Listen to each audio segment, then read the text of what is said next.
Hello everyone, how are you all? I hope you all are fine. I am Pooja and I welcome you all to Bright Learner. So today we are going to start a new chapter of class 7th geography textbook, that is chapter 3, Our Changing Earth. So let us see what is changing. Our changing earth. In that, what is changing? Meaning of changing means because of many forces inside or outside of our earth, there are many changes happening continuously. So today we are going to see their changes because of many forces. So lithosphere is broken into number of plates known as the lithospheric plate. So in previous chapters we read about lithosphere. So lithosphere is the upper surface of the earth. So this is earth and this part is the upper surface of the earth, that is called lithosphere.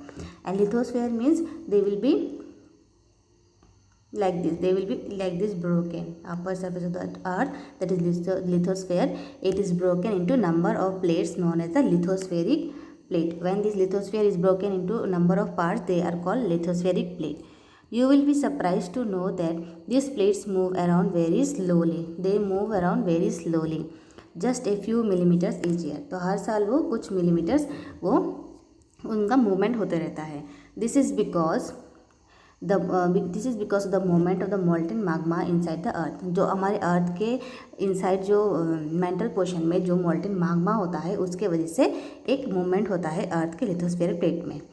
तो the molten magma inside the earth moves in a circular manner as shown in the activity. तो जो हमारे अर्थ के inside जो molten Magma है वो circular motion में वो मूव करते रहते हैं. The moment of this plates causes changes in the on the surface of the अर्थ. तो ये जो चेंजेस है ना, ये जो circular motion of the molten Magma है, इनके वजह से क्या होता है, चेंजेस होता है अर्थ के सरफेस में. उनके movement of the plates, they will be changing. The earth's movements are divided on the basis of the forces which cause them. तो ये जो मूवमेंट्स होते हैं ना, ये कौन से बेसिस में ये डिवाइड किए गए हुए हैं, कौन सा टाइप का फोर्स है, उसके बेस्ड में ये मूवमेंट्स को डिवाइड किया हुआ है.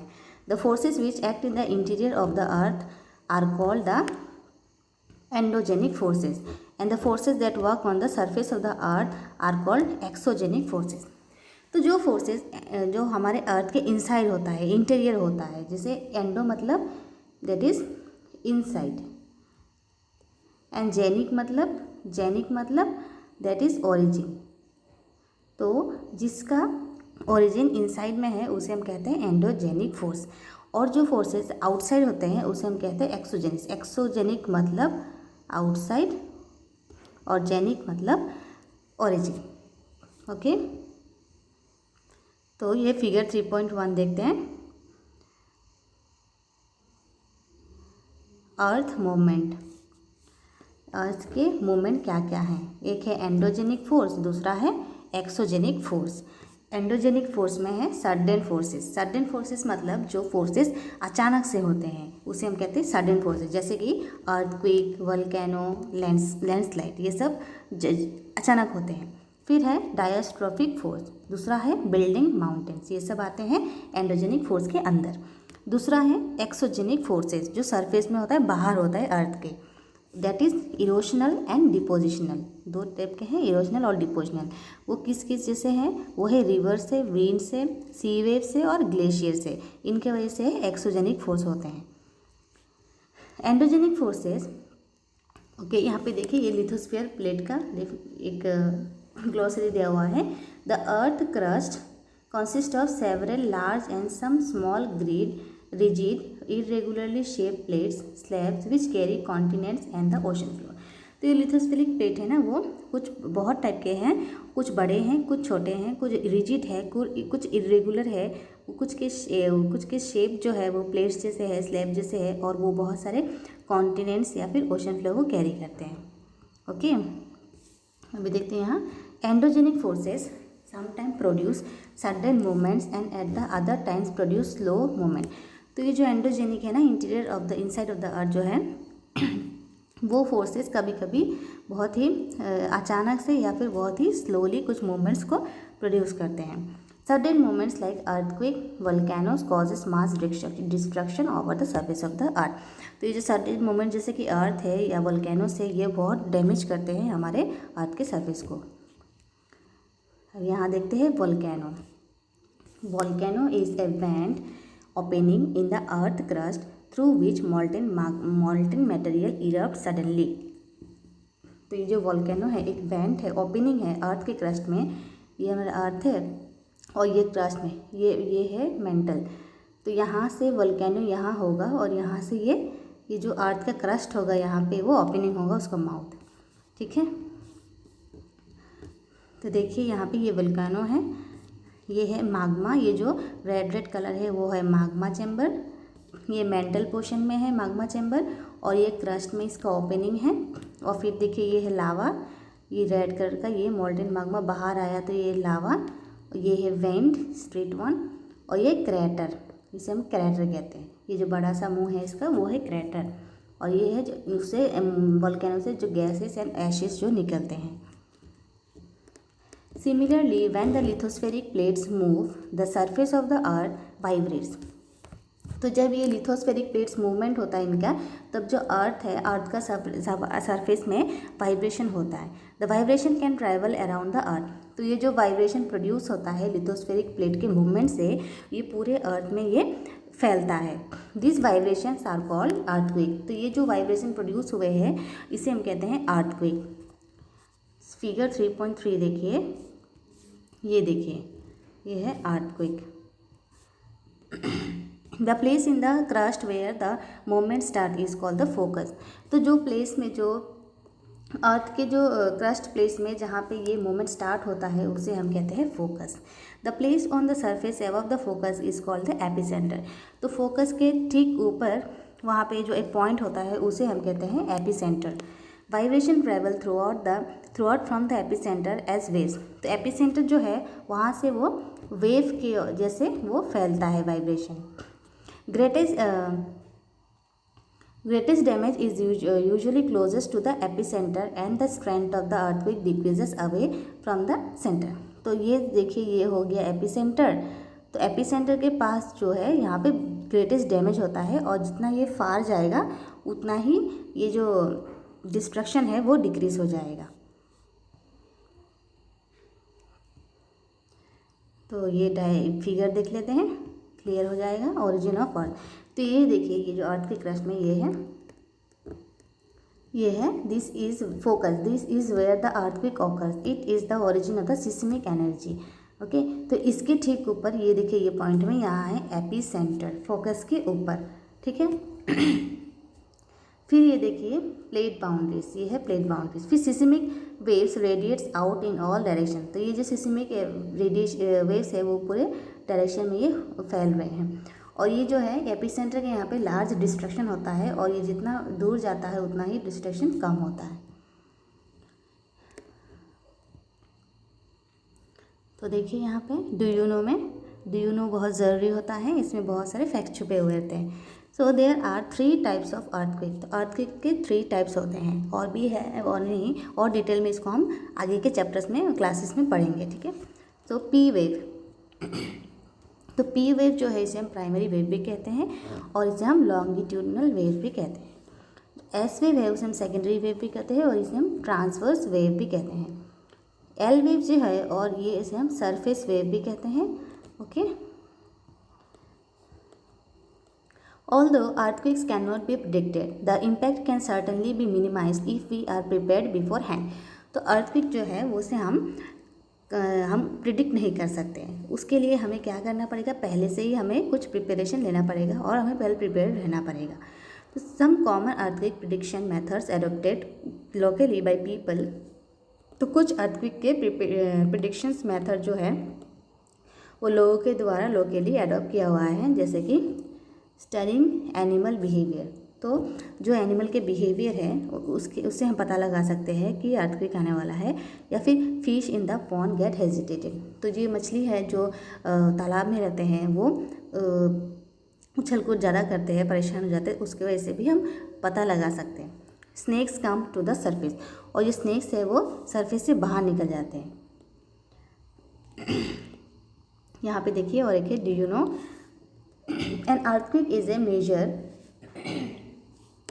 With a machine called a seismograph. तो अर्थक्वेक जो जिसे हम मेजर करते हैं, किस चीज़ से मेजर करते हैं, एक मशीन है उसका नाम है seismograph. The magnitude of the earthquake is major on the Richter scale.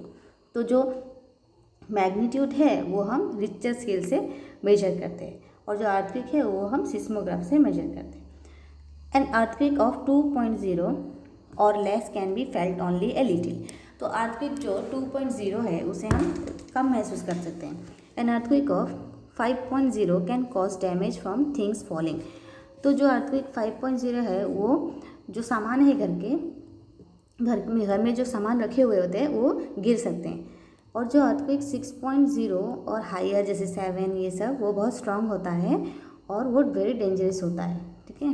तो वो बहुत सारे डिस्ट्रक्शन भी कर सकते हैं। अभी अर्थक्वेक के जो प्रिपरेशंस है, प्रिपेयर्डनेस है, वो देखते हैं। Where to take shelters during an earthquake. तो अर्थक्वेक के टाइम हमें कहाँ रहना चाहिए और क्या क्या हमें सेफ्टी मेजर्स लेने चाहिए। जैसे कि सेफ स्पॉट, तो एक सुरक्षित जगह जो हमें ढूंढना चाहिए वो है अंडर ए किचन काउंटर। तो किचन काउंटर के अंदर हमें छुप जाना चाहिए, या फिर टेबल और डेस्क के नीचे, या फिर अगेंस्ट इन इनसाइड कॉर्नर और वॉल। तो हमारे घर में जो रूम में जो कॉर्नर वॉल होता है उसमें हमें खड़े रहना चाहिए। और stay away from fire places, और हमें जो आग जलने वाले जो चीज़ें हैं, जो सामान है, वहाँ से हमें दूर रहना चाहिए। एरिया अराउंड चिमनीज, जो चिमनी से घर में उससे दूर रहना चाहिए। फिर window say that shutter including mirrors and pictures frame, तो ये सब चीज़ों से हमें दूर रहना चाहिए। और be prepared, spread awareness among your friends, और हमें जानकारी देना चाहिए ये सब चीज़ों के बारे में, और अवेयरनेस फैलाना चाहिए हमारे फ्रेंड्स में, फैमिली मेम्बर्स में, और ये डिज़ास्टर को हमें कॉन्फिडेंटली फेस करना चाहिए। अभी देखते हैं मेजर लैंडफॉर्म्स। तो मेजर लैंडफॉर्म्स के बारे में देखते हैं। लैंडफॉर्म्स क्या है, जैसे लैंडफॉर्म जैसे हम जहाँ रहते हैं, हमारा सरफेस, या फिर डेजर्ट एरिया, माउंटेन एरिया, या फिर प्लेट्यूस एरिया, ये सब जो है उसे हम लैंडफॉर्म कहते हैं। So the landscape is being continuously worn away by 2 processes. तो ये जो लैंडस्केप है ये 2 चीज़ों के वजह से ये होता है, जैसे कि वेदरिंग एंड इरोशन। 2 चीज़ क्या है वो, वेदरिंग और इरोशन के वजह से ये लैंडस्केप बनता है। तो वेदरिंग क्या है, weathering is the breaking up of rock on the earth surface. तो वेदरिंग के वजह से जो रॉक है वो छोटे छोटे टुकड़ों में वो टूट जाता है, ब्रेक हो जाता है अर्थ के सरफेस में। इरोशन क्या है, erosion is the wearing away of the landscape by different agents like water, wind and ice. तो जो हमारा अर्थ का सरफेस है, लैंडस्केप है, वो इरोशन के वजह से वो कहीं से और दूसरी जगह वो पहुंच जाता है। जो विंड, वाटर, आइस के थ्रू वो एक जगह से दूसरी जगह वो चीज़ों को वो लेके जाते हैं। एरोडेड मटेरियल इज़ कैरिड अवे और transported by water, wind etcetera. और ये जो मटेरियल है इरोजन के वजह से वो सब मटेरियल ये ट्रांसफ़र करते हैं बाय वाटर, विंड एक्सेट्रा से, एंड इवेंचुअली डिपॉजिटेड। और ये वहाँ का सामान जो मटेरियल है, मिट्टी, पत्थर, ये सब ले जा एक जगह से दूसरी जगह पानी के थ्रू या विंड के थ्रू या आइस के थ्रू ये ले जाके दूसरी जगह ये जमा करते हैं, दूसरी जगह ये डिपॉजिट हो जाते हैं। Then so this process of erosion and deposition create different landform on the surface of the earth। तो ये जो एक जगह से दूसरी जगह जो मटेरियल यहाँ से वहाँ पहुँचाना है, इसके वजह से बहुत सारे टाइप के लैंडफॉर्म्स हमारे अर्थ के सरफेस में बन जाते हैं। देन वर्क ऑफ रिवर, तो रिवर का काम देखते हैं। The running water in the river erodes the landscape. तो जो ये रनिंग वाटर होता है वो लैंडस्केप को इरोड करते हैं। When the river tumbles at steep angle over very hard rock or down a steep valley side, it form a waterfall। तो ये जो रिवर जब हार्ड रॉक से जब गिरता है नीचे की तरफ, तीखा मतलब कि स्टीप मतलब तीखा एंगल में वो नीचे की तरफ, तब वो वाटरफॉल फॉर्म करता है। जैसे कि ये देखिए, ये है हार्ड रॉक, इसके थ्रू ये नीचे की ओर गिरता है। ओके, यहाँ एक और soft rock under cut by the power of the water. तो ये वाटर के थ्रू ये जो मिट्टी है ये सब कट जाते हैं और ये एक वाटरफॉल तैयार हो जाता है। यहाँ देखते हैं डू यू नो में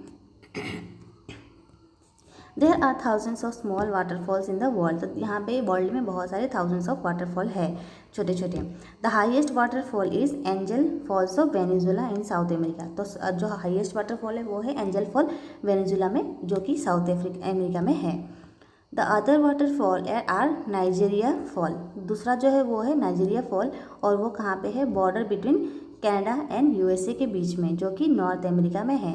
and Victoria fall on the, और जो विक्टोरिया फॉल है वो border of Zambia and Zimbabwe in Africa में है।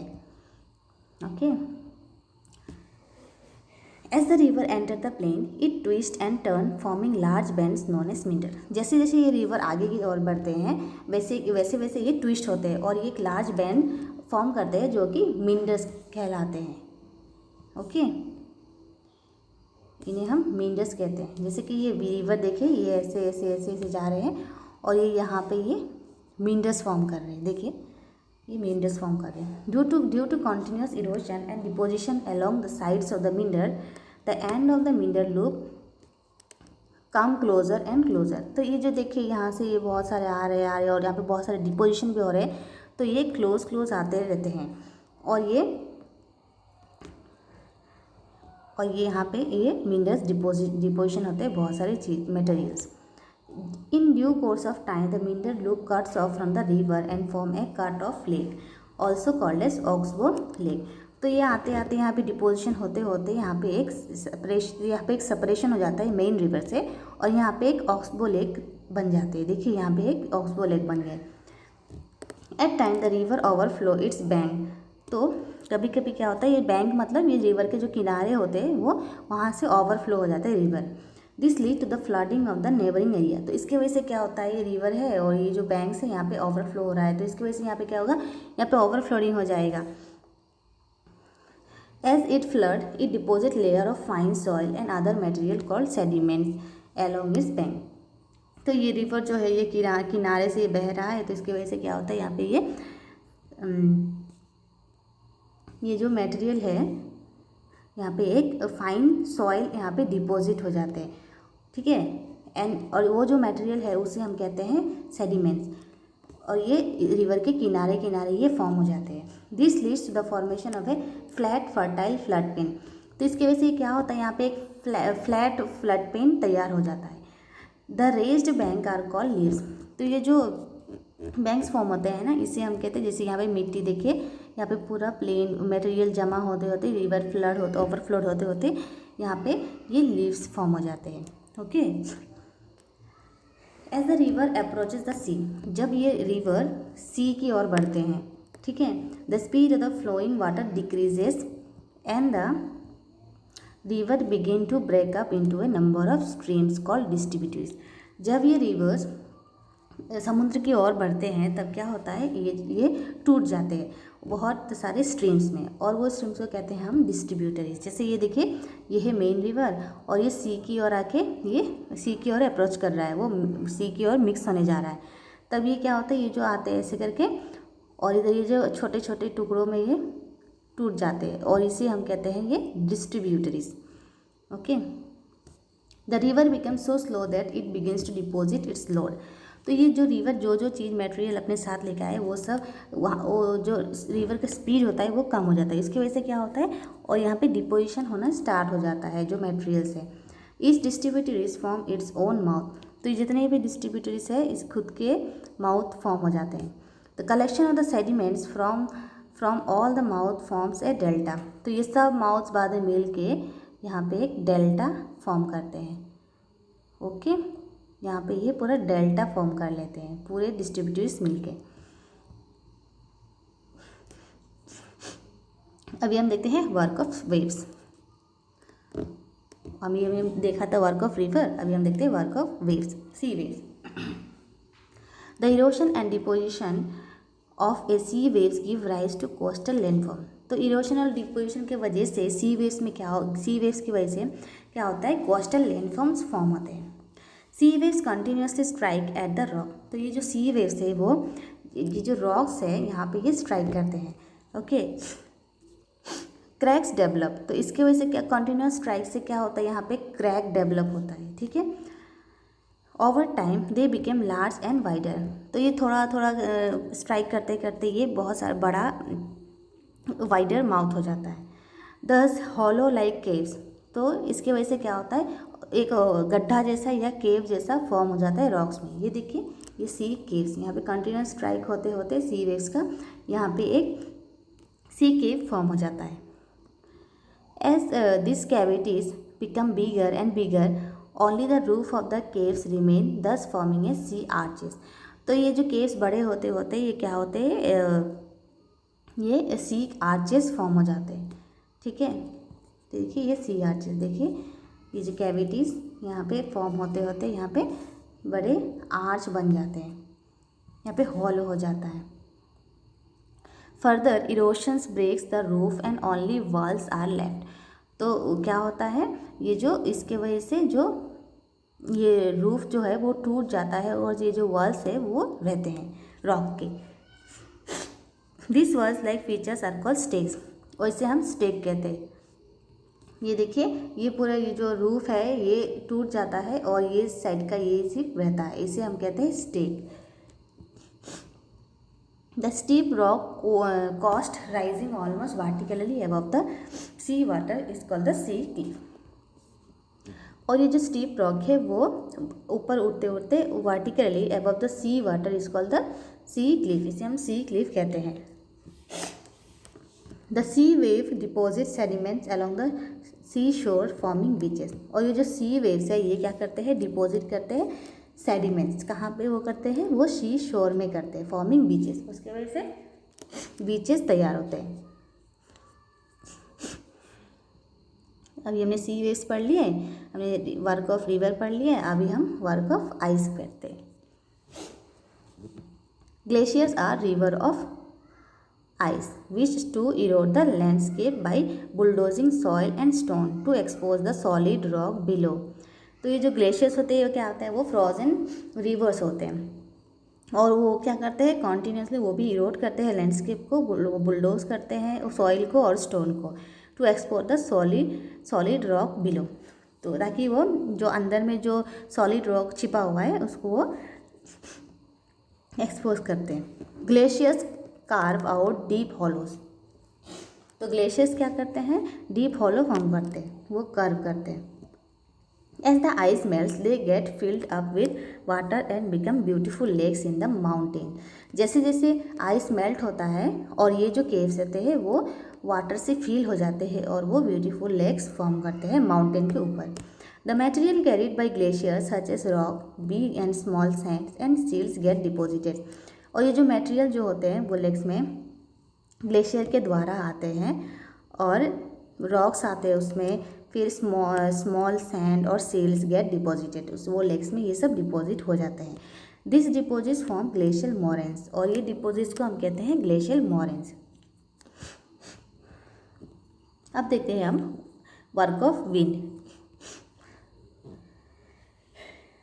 Have you ever visited a desert? आप कभी डेजर्ट गए हैं? They try to collect some pictures of sand dunes. तो आप सैंड ड्यून्स की कुछ पिक्चर कलेक्ट कीजिए। An active agent of erosion and deposition the desert is wind. तो वहाँ पे जो एक्टिव एजेंट जो है वो है इरोशन और डिपोजिशन के लिए डेजर्ट में जो एक्टिव एजेंट है वो है विंड। विंड के द्वारा डेजर्ट में होता है सब कुछ, land forms. In desert you can see rock in the shape of a mushroom. तो आप डेजर्ट में जो रॉक देख सकते हैं वो मशरूम के शेप में ऐसे देख सकते हैं। कॉमनली कॉल्ड मशरूम रॉक्स, इसे हम कहते हैं mushroom rocks. Winds Erode the lower section of the rock more than the upper part. जो ये विंड है ना, ये जो लोअर, ये जो रॉक है इसका जो लोअर पोर्शन है उसमें ये ज़्यादा इरोड करता है ये विंड, इसके वजह से। Therefore such rock have narrow base and wider top। तो इसके वजह से क्या होता है, जो इसके जो बेस है वो नैरो होता है, ओके, और ये जो टॉप होता है वो वाइडर होते हैं। When the wind blow it lifts and transports sand from one place to another। तो ये जब हवा चलती है तब ये जो होते हैं जो एक साइड से दूसरे साइड में, ये एक प्लेस से दूसरे साइड में ये ट्रांसपोर्ट करते हैं सैंड को। When it stop blowing, the sand falls and get deposited in low hill like structure. तो जब ये रुक जाते हैं हवा उड़ना, और जो सैंड जो होते हैं वो एक जगह में डिपॉजिट हो जाते हैं और ऐसे ऐसे फॉर्म हो जाते हैं, जैसे कि ऐसे करके फॉर्म हो जाते हैं, ऐसे लो हिल की तरह फॉर्म हो जाते हैं. When the grains of sands are very fine and light, the wind carry it over very long distance. और जब ये जो सैंड के जो ग्रेन्स होते हैं वो बहुत ही फाइन होते हैं और जो बहुत हल्के होते हैं वेट में, और जो विंड है वो बहुत दूर तक इन्हें पहुंचा देता है. When such sand is deposited in large area, it is called loose. और जब ये सैंड बहुत दूर दूर तक जाते हैं और वह हल्के होते हैं और छोटे छोटे पार्टिकल्स में होते हैं, तो वो विंड्स को हम कहते हैं loess. Large deposit of loess is found in China. तो ये सबसे ज़्यादा जो डिपॉजिट है लूज के वो कहाँ पे मिलता है, वो चाइना में पाया जाता है. और ये देखिए सैंड न्यूज़ की पिक्चर. ओके, तो यहाँ पे आज हमारा चैप्टर ख़त्म हो गया. तो आशा करती हूँ आप सबको पसंद आया होगा, और वीडियो पसंद आए तो लाइक कीजिए और अपने दोस्तों के साथ शेयर कीजिए और सब्सक्राइब करना ना भूलें. Thank you.